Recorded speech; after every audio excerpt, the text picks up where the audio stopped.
When people sign up for your email newsletter, they are not making a lifetime commitment. People are going to come and go, and your job as a marketer is to create an email communication program that keeps them coming back longer. How do you do that? That's what we're going to talk about today. Okay, here's the show. Welcome to More Than a Few Words, marketing conversation for business owners. MTFW is part of the Digital Toolbox, and this is your host, Lorraine Ball. And I know you've been running around trying to create as big an email list as you can possibly have, and then you send your campaigns and people unsubscribe. And maybe that's a bad thing, and maybe it's not, but I know it always hurts a little to see people go. And so that's going to be what I want to talk about today with Emily McGuire, the reasons why people unsubscribe from your list. Emily is the founder of Flourish and Grit. She has worked with clients to help them uncover hidden revenue in their email lists by pairing a business's unique customer journey and high converting copyright. She brings to the table lessons that she's learned over a decade in tech and e-commerce. Emily, I am so excited that you're going to join us today. Thank you for having me. I'm so glad to be here. Oh, my pleasure. I saw a note in your bio that you always have a cup of coffee in your hand. And I got to tell you, it's late in the afternoon and I still have a cup of coffee on my desk. Yep, same. All right. So let's talk about the heartbreak of the unsubscribes and why people unsubscribe from your list. It's a great question, and obviously it can be painful for people to let their subscribers go, right? Like you mentioned, you've spent all this hard work growing your list and you just don't want to lose people. So I see people unsubscribe for a few reasons. One is, there's the natural sort of progression of interest in your brand. So maybe they lost interest in what you're offering, right? There's also the content overwhelm, right? The inbox is pretty flooded these days. So if you are contributing to that flood in the inbox, then people are not going to want to stick around. And then the other thing I see that a lot of people don't really pay attention to or really realize is when your subscribers feel like they're being tricked. Right? So I see that play out because people hyper focus on the open rate as like the baseline metric of a successful email program. And I get it, right? Like that is often one of the few metrics that are available to email marketers. Obviously depending on your email service provider, but reporting on email can be really difficult, and you can always rely on finding an open rate for your email campaigns. But people don't often dig deeper into those metrics. Before you go into that next step, I really want to hit on something that you mentioned, and that is that people sometimes feel tricked that in order to generate that high open rate, you're almost doing like a bait and switch. Yes. Absolutely. So people rely on these sort of gimmicky tactics to increase open rate. And they might have misleading subject lines or something that is just really clickbaity, and people fall for it. And then they open your email and nothing in the email related to that clickbait type of subject line, or it didn't pay it off. And so people get upset, right? If they feel like they're being tricked just for an open. I feel like people are a lot more savvy about digital marketing tactics these days. They know when you're trying to get something from them, like an open.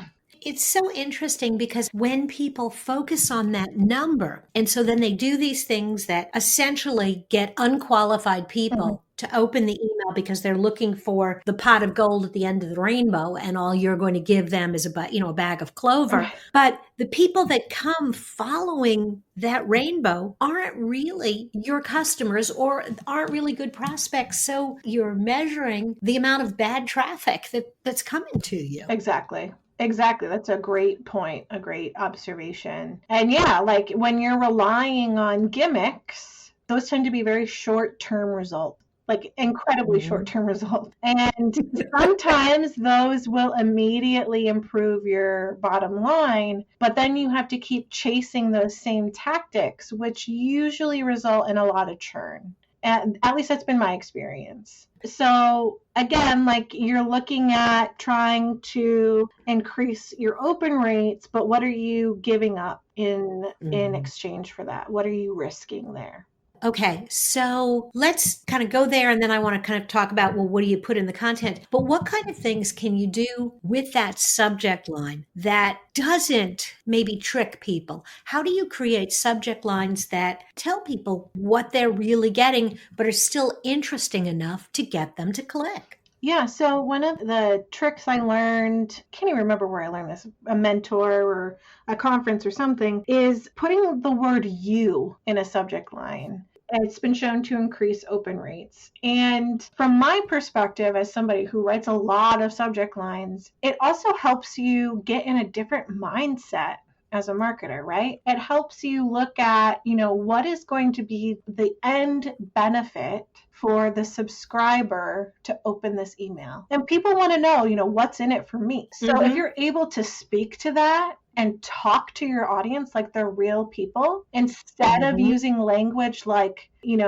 our biggest sale yet, using words that talk about your business instead of your subscriber, right? Humans are inherently selfish.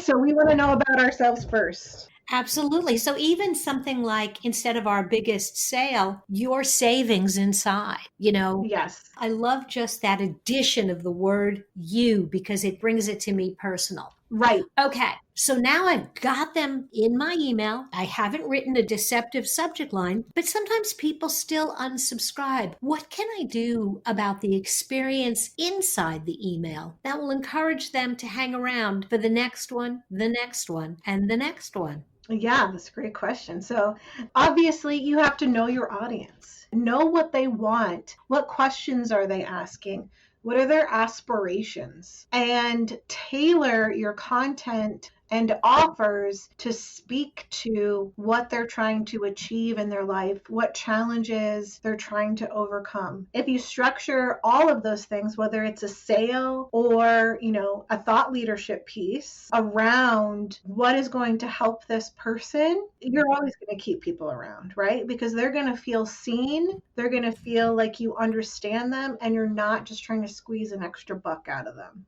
That's so logical, and it's so fundamental, not just to email marketing. That's fundamental to every marketing vehicle. If you're writing web copy and you're not writing it from the customer's perspective, if you're doing social media shares and you're not answering the questions they have, or if you're doing a real world direct mail campaign, if that offer doesn't speak to me as a consumer, I got better things to do. Right. And essentially you have to help people see how your products and services fit into their lives. You can't expect them to make that mental leap themselves. And that requires research. It requires knowing what your audience, again, struggles with or aspires to.